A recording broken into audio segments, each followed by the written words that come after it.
अस्सलाम वालेकुम नाजरीन, मैं दानिश जावेद आपका इस्तकबाल करता हूं आपके हर दिल अजीज प्रोग्राम हालात में। आइए हम अपने टॉपिक की तरफ चलते हैं। आज का हमारा टॉपिक है हिंदुस्तानी सियासी पस मंजर में क्या मुसलमान महज एक वोट बैंक है। इस मौजू पर हमारे साथ बात करने के लिए आज तशरीफ लाए हैं यासर अरफात तुर्क साहब। इनका स्पेशलाइजेशन है linguistic manipulation in print media. Yasir Arafat साहब, मैं आपका इस्तकबाल करता हूँ। साहब शुक्रिया। दोस्तों, हमारे दूसरे पैनलिस्ट हैं विवेक बंसल जी, अलीगढ़ के एक्स एमएलए हैं, मशहूर सियासी नाम है विवेक बंसल जी का, किसी तारुफ का मोहताज नहीं है। मैं उनका इस्तकबाल करता हूं। विवेक बंसल जी, आपका इस्तकबाल है। हमारे अगले पैनलिस्ट हैं दोस्तों फरहत अली खान साहब, officer on special duty Jamia Urdu Aligarh. मुद्दतों से तालीम के मामलात में बड़ा काम कर रहे हैं, खासकर मुसलमान बच्चों की तालीम और तालीम के साथ साथ उनको सरकारी नौकरियों से जोड़ने के मामले में आपका कोई सानी नहीं है। फरहत साहब, मैं आपका इस्तकबाल करता हूं। Last but not the least हमारे साथ हैं जैद खालिद पटेल साहब, मशहूर और मारूफ इस्लामी स्पीकर हैं। पिछले कई सालों से, तकरीबन 1995-96 से हिंदुस्तान और बैरून मुल्क इस्लामी कंसेप्शंस को अपनी तकरीरों के जरिए क्लियर करते चले आ रहे हैं। मैं आपका इस्तकबाल करता हूं जैद साहब। आइए हम अपने टॉपिक की बाकायदा इब्तदा करते हैं और शुरुआत करते हैं बंसल साहब से, क्योंकि बंसल साहब का सियासी बैकग्राउंड है और एक मजबूत सियासी बैकग्राउंड है। आपका ताल्लुक कांग्रेस पार्टी से है। बंसल साहब, मैं आपसे जानना चाहता हूं, क्या वाकई में हिंदुस्तान में मुसलमान एक सियासी वोट बैंक है? देखिए, मैं कुछ आपकी बात से मुत्तफिक हूँ और कुछ से नहीं हूँ। देखिए, जमहूरियत है, जमहूरियत में सिर्फ मुस्लिम ही क्यों, हर तबका हर फिरका वोट बैंक होता है। ये कहना में बड़ा अजीब सा लगता है, पर लेकिन हकीकत की दुनिया में ये सही बात है कि जमहूरियत का नाम ही ये है, जमहूरियत की खसूसियत ही ये है कि वोट पे होता है सब कुछ। जिसकी जितनी संख्या भारी उतना उसकी भागीदारी, जैसे सुना होगा आपने। तो वोट आप सिर्फ कहें कि मुस्लिम तबके को ही वोट बैंक समझा जाता है, और भी है, शेड्यूल कास्ट है, और भी जो फिरके हैं वोट बैंक ही है सब। पर सवाल ये उठता है कि उसके साथ साथ आप उनको जो वादे करते हैं उनको आप डिलीवर कर पाते हैं कि नहीं। उसको गुमराह करने की, और जिस तरीके से आज एक चलन हो गया है कि यू शो द मून, लोगों को सपने बेचे या ख्वाब दिखाए और आज उसे अमली जामा पहचाने में दुश्वारियां, तो ये नहीं होना चाहिए जमहूरियत में। We have to draw a line somewhere कि यहाँ से ज्यादा फॉर आवर सोशल फैब्रिक या हमारा जो सोशल सामाजिक समरसता है ये ना टूटे। ठीक है, कोई भी सेल्समैन होता है, अपनी दुकान पे होता है, तो वो जाहिर सी बात है उसकी कोशिश ये रहती है, काविशें ये रहती हैं कि अपने प्रोडक्ट को अच्छे से सेल करे। तो यही सियासी पार्टीज का होता है, वो भी ये कोशिश करती हैं कि किस तरीके से उनको अपनी तरफ अट्रैक्ट किया जाए, तो उसमें वो वादे करती हैं। पर मेरा ये मानना है पब्लिक को भी ये देखना चाहिए कि कौन ऐसे वादे कर रहा है जो उसे पूरा कर सकता है या सिर्फ ख्वाब दिखाने की बात कर रहा है। और जहां तक आपने ये बात कहे, तो मैं फिर उस बात को कहूंगा कि यहाँ हर एक एक इंसान वोट बैंक है।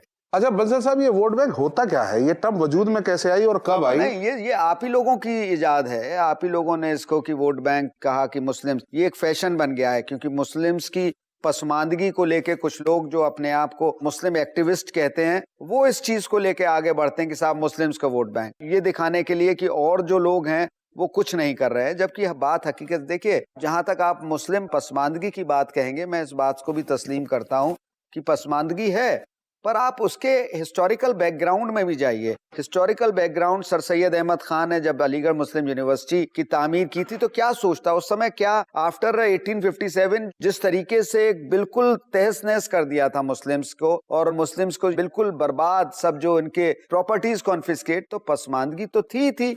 और अनफॉर्चुनेटली और fortunately Hindus happen to be the favourite blue eyed boys of the Britishers, तो वो आगे बढ़ते रहे। और फिर उसके बाद वो जो गैप रहा, वो इंडिपेंडेंस के बाद वो रहा।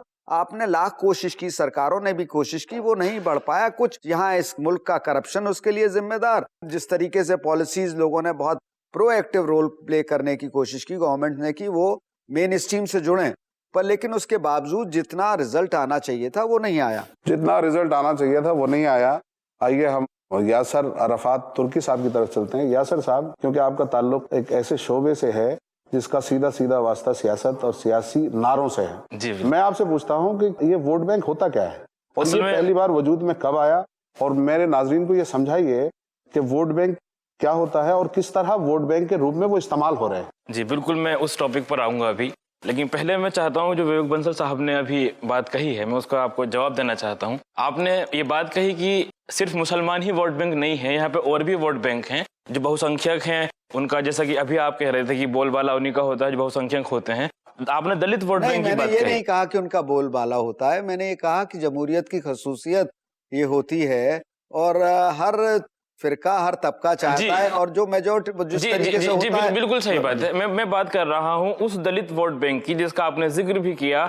आज दलित वोट बैंक, दलित का वोट है, उनका राइट है पूरा वोट डालने का, उसके बावजूद आज उनके पास रिजर्वेशन है जो कि मुसलमानों के पास नहीं है, और आज मुसलमानों की तादाद और दलित की तादाद में कोई ज्यादा फर्क नहीं है। मेरा पहला पॉइंट। दूसरा आपका पॉइंट था, आपने जो कहा कि जब 1857 में मुसलमानों को तहस नहस कर दिया और मुसलमानों के साथ जो हालात हुए, जो अंग्रेजों ने जिस तरीके से उन्हें खत्म किया, उसके बाद जो हिंदू लीडरशिप में आया वो कौन सा हिंदू था? वो आप ही की कांग्रेस पार्टी थी जो लीडरशिप में आई। उसके बाद कांग्रेस ने क्या किया हमारे साथ में, मुझे बताइए। पहली अभी आपने तीसरा कार्ड खेला, यहाँ पर जो खेला है वो तीसरा ये है, आपने मुस्लिम वोट बैंक के नाम पर आपने सीधा निशाना बीजेपी को मारा है यहाँ पर कि जो हालात इस वक्त हो रहे हैं। आप सीधा आपने बीजेपी का नाम नहीं लिया, लेकिन आप बीजेपी को पॉइंट आउट कर रहे हैं। कांग्रेस कितना इससे पीछे है आप मुझे बताइए। हम आजादी के बाद से कांग्रेस के साथ लगे हुए हैं। मेरा कहने का मकसद ये था कि आपने जो बात कही vote bank needs to be defined. Vote bank तो जिस कॉन्टेक्स्ट में इन्होंने कहा, मैंने ये कहा कि वोट बैंक तो सब हैं। अब आप ये कहना चाहते हैं कि बस सिर्फ और सिर्फ उनको वादे किए गए डिलीवर, देन इस कॉन्टेक्स्ट में हम वोट बैंक की बात मैं इसमें थोड़ा डिफर करना चाहूंगा। मेरा ऐसा पर्सपेक्टिव है कि वोट बैंक अगर हम देखें तो एक जैसे जाकर बैंक से निकाल के ले आए तो थिंकिंग ये है कि सिर्फ इलेक्शन टाइम पर गिनती के तौर पर, वोट्स के तौर पर भाई इतने वोट्स हमें मिल जाएंगे, बाकी उन्हें कुछ सर्व करने में इंटरेस्ट ना हो, उनके वेलबींग में इंटरेस्ट ना हो, उनके डेवलपमेंट एंड अपलिफ्टमेंट में इंटरेस्ट ना हो, बस फाइनल इलेक्शन टाइम पे याद करना है। ऐसे किस्म के कंसेप्ट के साथ जब देखा जाता है लोगों को, तो इसे हम एक तरह से समझ सकते हैं कि वोट बैंक है। लेकिन इसमें अगर देखें तो अलग अलग फैक्टर से डराया जाता है जिससे कि उसे बैंक बनाया जाए। किसी को डरा करके पहले दिन से, जब से आजादी हासिल हुई और जमहूरियत हमारे यहाँ कायम हुई, उस दिन से हमें सिर्फ ये डराया गया कि अगर आप हमारी तरफ नहीं आएंगे तो ये तुम्हें खा जाएंगे। बिल्कुल सही बात है। डर की जो राजनीति है, ये डर की राजनीति चली और इस डर ने हमें हमेशा डराया गया और हमें ये कहा कि हमारे में आने से, हमसे मिलने से हमें आप वोट देंगे तो आपका हम तहफ़्फ़ुज़ करेंगे, हम आपको एक अच्छा नेशनल तस्लीम करेंगे। और जबकि हमारे साथ हुआ ये कि जहां हम थे वहां से हम कितने पीछे आ गए। आज हमारा नौकरियों में, सरकारी मुलाजमत में, आर्मी में तो हम 1% भी नहीं है। अच्छा फरहद अली साहब, मैं यहाँ इस चीज को इस तरीके से हम मुसलसल पिछड़ते जा रहे हैं। हम एजुकेशनली पिछड़े, लेकिन हमारे साथ मुसलसल हमें वादे किए गए। अगर जमहूरियत झूठ का नाम है तो ऐसी जमहूरियत किस काम की? बिल्कुल सही बात। अगर जमहूरियत में झूठे वादे किए जाते हैं और जमहूरियत झूठ में मुनसर है तो ऐसी जमहूरियत को हम नकारते हैं। हम सिर्फ सच की जमहूरियत को मानते हैं। दूसरी बात सच्ची अगर जमहूरियत है तो जो वादे करे जाए वो पूरे करे जाए। जो हमारे हमसे वादे किए गए थे, जो हमें जहाँ खड़ा किया गया था, वो वादे पूरे होने चाहिए थे। वो कोई वादे पूरे नहीं हुए। आज हमारी हालत दलित से कहीं बदतर हो गई। सच्चर कमेटी रिपोर्ट सिखा है आप या मैं नहीं, सच्चर कमेटी रिपोर्ट ये बात टोक रहा हूं। नाजरीन, गुफ्तगू अपने इंतहाई दिलचस्प मकाम पर है, लेकिन आप जानते हैं कि ब्रेक हमारी मजबूरी है। आप कहीं जाइएगा मत, हम अभी वापस लौटते हैं।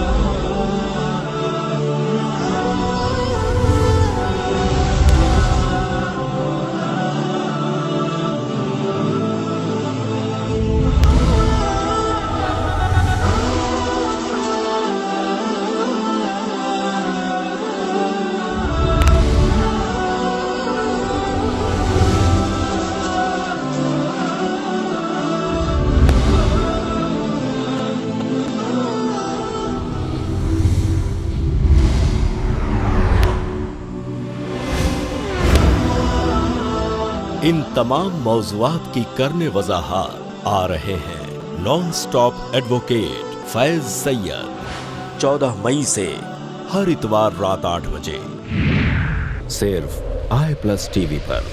बेहतर जिंदगी के लिए अल्लाह के एक होने का इकरार। अल्लाह ने फरमाया मैं तन्हा हूँ, न मैंने किसी को जन्म दिया, न मुझे किसी ने जन्म दिया, और न मेरा कोई हमसर और बराबर है। इंसानियत और अमन का प्रचार। ए लोगो, सलाम को आम करो, आपस में सिला रहमी करो। नफ्स को शर से महफूज रखने की हिदायत। आखिरत की अबदी जिंदगी के सामने दुनिया की जिंदगी की कोई हैसियत नहीं है। तकवा और परहेजगारी की दावत। इससे पहले कि वो घड़ी आए जब बंदा ये कहे कि ऐ परवरदिगार, अगर तूने मुझे और दुनिया में मौका दिया तो मैं नेक बन जाऊंगा, लेकिन उस वक्त कोई मौका नहीं दिया जाएगा। पैगाम कुरान जानिए शेख सुल्तान सैफ मोहम्मदी के साथ जल्द आ रहा है सिर्फ i+ टीवी पर। बेहतर जिंदगी के लिए। दीन फॉर टीन्स। देखिए निसार नडियाडवाला के साथ टीनेजर्स के लिए ऐसा सबक जो जिंदगी की सच्चाई को इस्लाम की नजरों से महसूस करा दे। हर जुमा दोपहर 3:30 बजे और शाम 7 बजे सिर्फ i+ टीवी पर। बेहतर जिंदगी के लिए। अपने DTH और केबल ऑपरेटर से आज ही संपर्क करें। Free to air.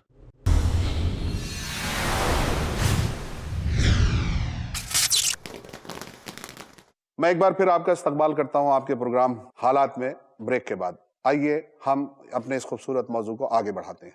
बंसल साहब, फरहत अली खान साहब ने बहुत सीरियस एलिगेशंस और सीरियस इल्जामात लगाए हैं आपकी पार्टी के ऊपर, और आपने अभी कहा कि वोट बैंक झूठे वादे करने का नाम बन के रह गया है। तो इस हिंदुस्तान में, इस आजाद मुल्क में, आजादी से लेके अब तक 65 सालों में सबसे ज्यादा वादे कांग्रेस ने किए। जी बिल्कुल बिल्कुल बिल्कुल सही बात है। वादे किए, मैं आपसे ये कहना चाहता हूँ, आपको उसका एक बैकग्राउंड भी देखना होगा कि कितना डिलीवर हुए, कितनी क्या उस समय मौजूदा हालात थे। और कांग्रेस ने इस मुल्क में हमेशा एम्फसाइज किया सेकुलर फैब्रिक, इस मुल्क के गंगा जमनी तहजीब को आगे बढ़ाने की बातें की, और हमने किसी को डराया नहीं। यही परेशानी है कि सेकुलरिज्म का जो कॉपीराइट है वो कांग्रेस के हाथ में है। नहीं, देखिए, एक तो मैं एक चीज कहना चाहूंगा कि आपने कहा कि हम डराते आए, मतलब ये बहुत सीरियस आप इल्जाम। बड़े सलीके से हर काम बांट रखा है। देखिए, बीजेपी मारेगी और कांग्रेस हमें सपोर्ट देगी, ठीक है भाई, आप दबे कुचले हैं, आप हमारे साथ आ जाइए, आपका कोई नहीं तो हम आपके साथ में। देखिए, आपके सीरियस इल्जामात, मैं इस बात से बिल्कुल मुत्तफिक नहीं हूँ। जी, मैं सजेस्ट करना चाहता हूँ। सजेशन मेरा ये है कि हम सब आज जो जमा हैं और बैठे हैं, क्यों ना हम इस अपॉर्चुनिटी को यूज करें 2 ऑब्जेक्टिव्स हासिल करने में। ये डिस्कशन के एंडिंग में अगर ये 2 चीजें हमारे नाज़रीन को हासिल हो गया तो एक बहुत ही वैल्यूएबल डिस्कशन हो जाएगा। नंबर 1 ये कि जो वोट बैंक बन जाता है उसे ये काउंसलिंग मिल जाए, ऐसी कुछ बातें मिल जाए कि वो वोट बैंक ना बने, और जो वोट बैंक लोगों को बनाता है उसे कुछ ऐसी बातें मिल जाए कि वो वोट बैंक लोगों को ना बनाए। जैद खालिद पटेल साहब ने बहुत खूबसूरत बात कही कि आज अगर हम लोग यहाँ इकट्ठे होकर कैमरे के सामने बैठे हैं और नाजरीन से दो बदू बातचीत कर रहे हैं तो हमारा कोई मकसद होना चाहिए जो है, और मकसद यही है कि हम ये चाहते हैं कि हमारे अवाम को ये समझ में आए कि वोट बैंक होता क्या है, जानबूझ के या बगैर जाने बूझे वो किस तरह बहैसियत वोट बैंक आज से नहीं पिछले 67 सालों से इस्तेमाल होते रहे हैं, आइंदा ना हो, और अगर हों तो उसका कोई सियासी फायदा उठाएं जिससे ये तबका तरक्की कर सके। आइए अपने इस टॉपिक को और अपनी इस बहस को इस तरफ मोड़ते हैं। सबसे पहले हम जैद खालिद साहब की तरफ चलते हैं। जैद भाई, मुझे ये बताइए कि ये जो सियासी वोट बैंक की जैसे कि हम बात करते हैं, to the best of my knowledge 1956 में पहली बार हिंदुस्तान में ये लफ्ज इस्तेमाल किया गया, वोट बैंक। मैं राइटर का नाम बोल रहा हूँ, कोई राइटर थे, उनकी एक रिपोर्ट थी साउथ इंडिया के, उन्होंने पहली बार ये लफ्ज इस्तेमाल किया और होते होते 10-20 सालों में ये हिंदुस्तानी सियासी डिक्शनरी में अडॉप्ट कर लिया गया। तो सवाल ये है कि ये वोट बैंक यानी लोगों को इकट्ठा कर देना या इकट्ठा होना और एक साथ इकट्ठे होकर किसी के कहने पे या किसी के इशारे पे या किसी के वरगलाने पे या किसी के लालच देने पे किसी एक तरफ वोट कर देना और उससे किसी बदले की ख्वाहिश रखना, इस्लामी नुक्ता नजर क्या है इस कौम से? इस्लाम क्या कहता है? क्या इस्लाम जिस इत्तेहाद की बात करता है वो इत्तेहाद कहीं इस वोट बैंक बनने में नजर आता है क्या? जी देखिए, इस्लाम तो सिंसियरिटी सिखाता है, इस्लाम तो ये सिखाता है ट्रू सर्विस टू मैनकाइंड। इस्लाम ये सिखाता है कि इंसानों की खिदमत करना एक बहुत बड़ा नेक काम है और दुनिया में जो अच्छा काम करेंगे उसका बदला दुनिया में भी अल्लाह ताला देने पर कादिर है और आखिरत में गारंटीड देगा। तो दुनिया और आखिरत दोनों की भलाई है। और जैसे हम देखते हैं कि आज अगर कोई पार्टी है जो लोगों को इस नजर से देखती है कि कैसे हम इनको वोट बैंक बनाएं, कैसे टाइम बीइंग हम इनके वोट्स ले लें, अगर वो ऐसे सोचने की जगह अगर ये सोचते कैसे हम इन्हें सर्व करें, कैसे हम लोगों की खिदमत करें, कैसे हम सबकी भलाई करें, तो उन्हें पावर में तो आना ही है। उन्हें पावर में आना है और पावर में लॉन्ग टर्म तक लास्टिंग पावर में आना है। तो हम ये देखते हैं कि ये चीज से मैं बंसल साहब से बिल्कुल सहमत हूं कि सिर्फ मुस्लिम्स के साथ नहीं है। अगर आप एक तरह से देखेंगे तो जब हिंदुओं के अंदर हेट्रेड एक पैदा की जाती है और जब हेट्रेड पैदा करके उस बुनियाद पर उनके वोट्स को एनकैश किया जाता है, ना कि डेवलपमेंट की बुनियाद पर, ना कि कुछ प्रोग्रेस की बुनियाद पर, बट बिकॉज ऑफ हेट्रेड की बुनियाद पर या एक पर्टिकुलर कम्युनिटी के लिए हेट्रेड क्रिएट करके जब किया जाता है, तो एक तरह से देखा जाए तो उन्हें भी एक्सप्लॉइट किया जा रहा है। उनका खुद का बैकवर्डनेस, उनकी खुद की बैकवर्डनेस, बल्कि इस कंट्री की बैकवर्डनेस की वजहों में से ये भी वजह है। बिल्कुल इसी तरह किसी को पैसे देकर जब खरीदा जाता है, लोग अपने शॉर्ट टर्म बेनिफिट के लिए लॉन्ग टर्म बेनिफिट बेच देते हैं। लॉन्ग टर्म 5 साल के बेनिफिट को शॉर्ट टर्म कुछ पैसों के लिए बेच देते हैं। कभी कभार कोई रीजन की बुनियाद पर वोट बैंक होती है, कोई कास्ट एंड कम्युनिटी की बुनियाद पर वोट बैंक होती है। और ये वोट बैंक सिस्टम की वजह से आज कंट्री का इतना ज्यादा जो हम बैकवर्ड हैं, वो उसकी वजहों में से एक बहुत बड़ी वजह वोट बैंक पॉलिटिक्स ही है। चाहे वो टर्मिनोलॉजी कभी भी इन्वेंट हुई हो, लेकिन ये कंसेप्ट तो बहुत पुराना, जब से पॉलिटिक्स चल रही है तब से ये कंसेप्ट इस तरह से लोगों में पाया जाता है। देखिए, मैं फरज साहब टोक रहा हूँ आपको, मैं बहुत ज्यादा हैरान हूँ। जैद खालिद साहब की बात से बात निकलती है कि मैं बहुत ज्यादा हैरान हूँ कि हिंदुस्तान की आबादी की सबसे बड़ी माइनॉरिटी, या मैं ये कहता हूँ कि सेकंड बिगेस्ट मेजॉरिटी मुसलमान 13 पॉइंट समथिंग जो है 13.4 या 5%, उनका खौफ दिखा के मेजॉरिटी को इस्तेमाल किया जा रहा है। How come? बंसल साहब, ये कैसे मुमकिन है? फरज साहब, आपका ताल्लुक एजुकेशन और एम्पावरमेंट से है, आप बताइए कि वो क्या कारण है, वो क्या रीजंस हैं कि ये एक बड़ा तबका छोटे से डराया जा रहा है और छोटा तबका बड़े से डराया जा रहा है? ये लोग डर क्यों रहे हैं? देखिए, हमेशा बड़ा तबका कभी खौफ में नहीं रहता। जहां मेजोरिटी ज्यादा होती है वो खौफ में नहीं, वो इत्मीनान से रहते हैं। जो माइनॉरिटी होती है वो हमेशा खौफ में रहती है। उसको ये लगता है कि हमारा हक, जो भी ताकतवर होता है, शुरू से उसूल चला आया, ताकतवर ने कमजोर का हक मारा है और यही लड़ाई चलती चली आई है। हमेशा कमजोर डरता रहा और कमजोर को ताकतवर लोगों ने, क्योंकि ताकतवर में भी कई तबके थे, उन तबकों में यह हुआ कि हमें अपनी तरफ इसको लेंगे, क्योंकि मेजोरिटी में भी इस तरह का था कि उसमें कई पार्टीज थी। उन पार्टीज ने अपनी तरफ सेकंड नंबर की जो मेजोरिटी थी उसको अपनी तरफ रागिब करने के लिए उन लोगों से डराना शुरू करा और ये कहा कि ये तुम्हारे लिए बहुत नुकसानदेह हैं, अगर तुम हमारी तरफ नहीं आते हो तो तुम्हारा तहफ़्फ़ुज़, तुम्हारी फलाह बहबूद हम में है, इनमें नहीं है। हमें लालच दिए, बिल्कुल हमें लालच दिए जी, और ये कहा कि हम तुम्हें एजुकेशनली, फाइनेंशियली और अपने मुल्क में हिस्सेदारी बराबर देंगे जितना तुम्हारा हक है। हमें आज जितना परसेंटेज हम हैं, जितना आज़ादी में हमारा ताउन रहा, जितना हम रेवेन्यू देते हैं, हमारी हिस्सेदारी उसके मुकाबले में 2% भी नहीं है। हमने कांग्रेस को हमेशा सपोर्ट किया और कांग्रेस के छलावे में हम हमेशा आए और आज भी हम ऐसी सिचुएशन में हैं कि उसके अलावा हमारे पास कोई ऑप्शन नहीं दिखाई। बिल्कुल। दूसरी बात इसमें ये होगी कि बंसल साहब जवाब दें। बंसल साहब, बड़े सीरियस एलिगेशंस है कांग्रेस पे, और इसलिए है कि पूरे 65-67 साल इस कौम ने कांग्रेस को अपनी एक पेरेंट बॉडी समझ के इसका साथ दिया। 1947 से लेके आप कम से कम 1989-90 तक तो ये कह ही सकते हैं कि ये एक वोट बैंक बन के बाकायदा एक कांग्रेस का हिस्सा बन के साथ में रही। एलिगेशन ये है कि उसका इस्तेहसाल किया गया, एक्सप्लॉइट किया गया, लेकिन इन 67 सालों में कांग्रेस ने इस कौम को क्या दिया? देखिए, सबसे बड़ी चीज है, मैं आपको एक चीज बताऊं दानिश साहब, कि जहां तक आप देने की बात कर रहे हैं तो बहुत से तबके इस बात को कह सकते हैं इस मुल्क में आजादी के बाद उन्हें कुछ नहीं मिला। बहुत सी आप मिसाल दे दीजिए। मैं मिसाल भी देता हूं। आप शेड्यूल कास्ट को ही आप अगर लेके चलेंगे तो डिस्पाइट द रिजर्वेशन जो उनको मिलना चाहिए था वो नहीं मिल पाया है।